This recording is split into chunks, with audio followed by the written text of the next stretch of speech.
One voice, one riff, one line, and suddenly the world is listening. Played on every radio, danced to on every floor, and burned into the memory of an entire generation. Today, we're diving into 10 tracks from the 1970s that didn't just dominate charts, they sold millions worldwide. And probably the one you're thinking might be at the top.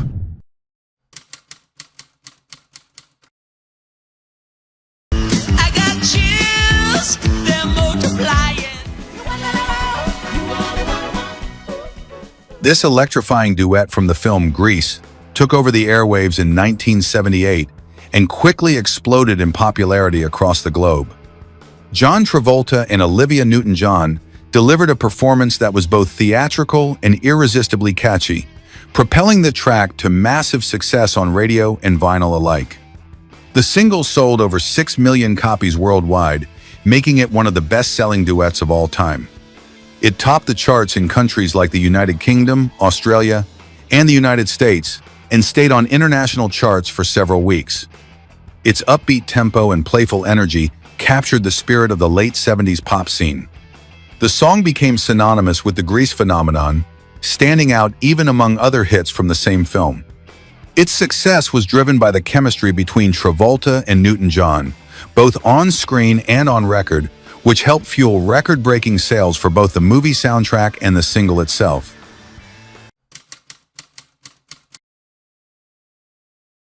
And I learned how to get along, and so you're back. No, not all. I will survive. Released in 1978, I Will Survive became an international symbol of personal strength and resilience. Gloria Gaynor's dynamic vocal performance and the disco-driven arrangement gave the song immediate emotional power and dance floor appeal. The single sold over 7 million copies globally and reached #1 on the Billboard Hot 100. It also topped charts in the United Kingdom, Ireland, and Canada. The track won the inaugural Grammy Award for Best Disco Recording in 1980, solidifying its influence at the peak of the genre. Originally the B-side to another single, its overwhelming popularity forced the label to reissue it as the A-side. The lyrics resonated deeply across audiences worldwide, particularly among communities seeking hope and determination during personal struggles.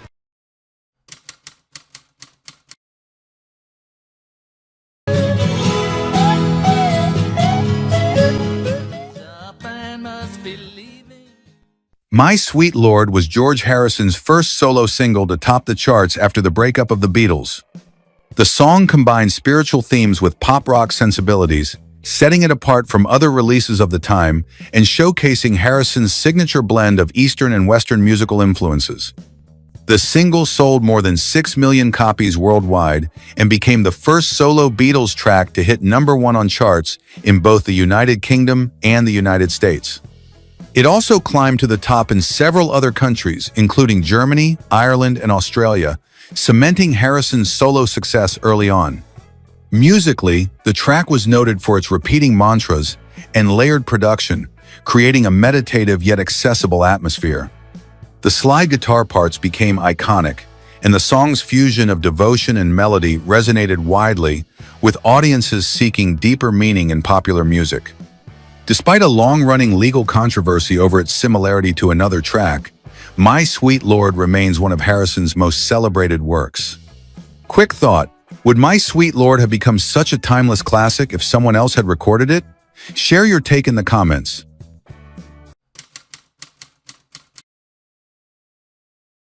Ways to be here, oh more. Released in 1977, Mull of Kintyre was written by Paul McCartney and Denny Laine as a tribute to the Scottish coastal region where McCartney owned a farm. The song embraced traditional folk influences, featuring bagpipes and a nostalgic melody that set it apart from the dominant rock and disco sounds of the time. The single became an enormous commercial success, selling over 10 million copies worldwide. In the United Kingdom alone, it became the highest-selling single of all time until the mid-90s. It reached #1 on the UK singles chart and held the top spot for 9 consecutive weeks. Its emotional pull and strong connection to Scottish heritage resonated widely, especially across Europe. Despite being less successful in the United States, where folk influences had less mainstream traction at the time, the song solidified McCartney's versatility as a post-Beatles artist.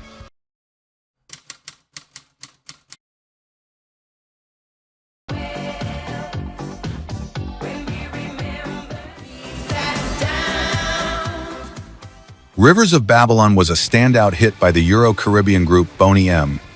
The song was adapted from biblical psalms and infused with reggae rhythms and disco elements, creating a unique crossover that resonated with a global audience. The track sold more than 6 million copies around the world, making it one of the best-selling singles of the decade. It reached #1 in numerous European countries, including the United Kingdom, where it became the second highest-selling single of the 70s. Musically, it was notable for its rich harmonies, steady groove, and the incorporation of spiritual themes within a mainstream format. This combination allowed it to reach both secular and religious audiences, while the infectious rhythm made it a favorite in dance clubs and on the radio.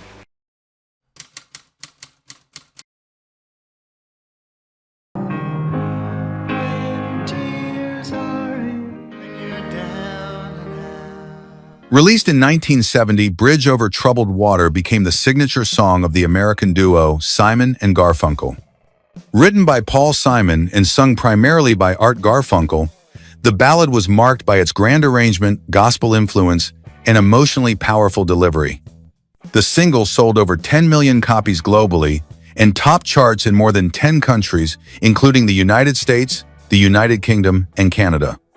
It spent 6 consecutive weeks at #1 on the Billboard Hot 100 and went on to win multiple Grammy Awards, including Record of the Year and Song of the Year in 1971.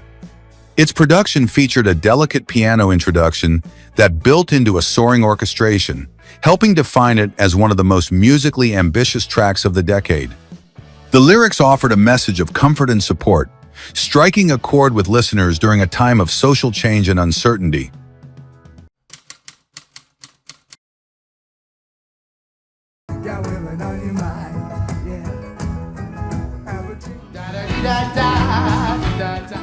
In the Summertime was the debut single from British band Mungo Jerry.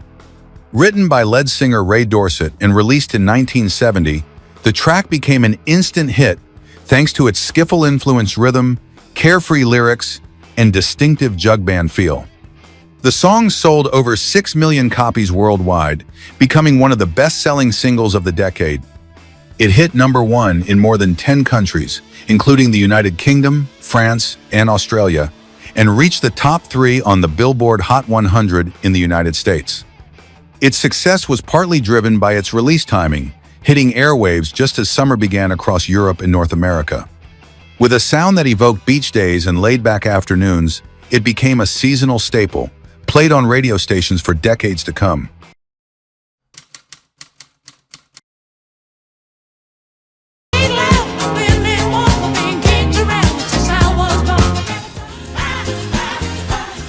Released in 1977 as part of the soundtrack for the film Saturday Night Fever, Stayin' Alive became one of the most iconic songs of the disco era.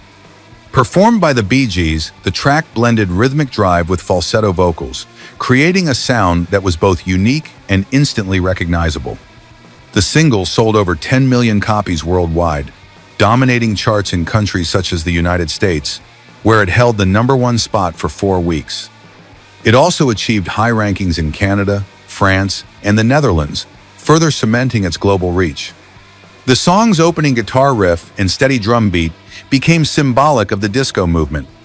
It was heavily associated with the image of John Travolta's character walking down the street, creating a visual and sonic moment that became embedded in popular culture. Which Bee Gees song do you think deserves more recognition? Let's hear your underrated favorites in the comments.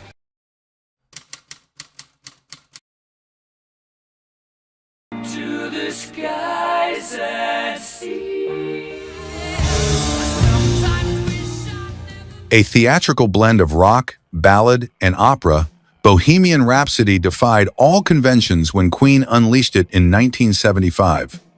Clocking in at nearly 6 minutes, its unusual structure and genre-shifting composition initially puzzled critics and record executives alike. The single sold over 10 million copies worldwide and dominated charts across Europe. It held the #1 spot in the United Kingdom for 9 consecutive weeks and later returned to the top after Freddie Mercury's passing, making it the only song to top the UK charts in 2 different decades. Bohemian Rhapsody became more than just a hit. It was a statement of artistic freedom. Its cultural legacy expanded even further with the success of the biopic of the same name, ensuring that new generations continue to discover its brilliance.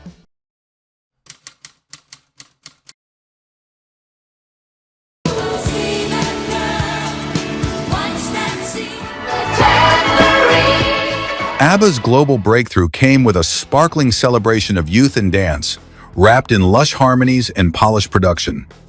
Dancing Queen was introduced to the world in 1976 and quickly became the group's most enduring anthem.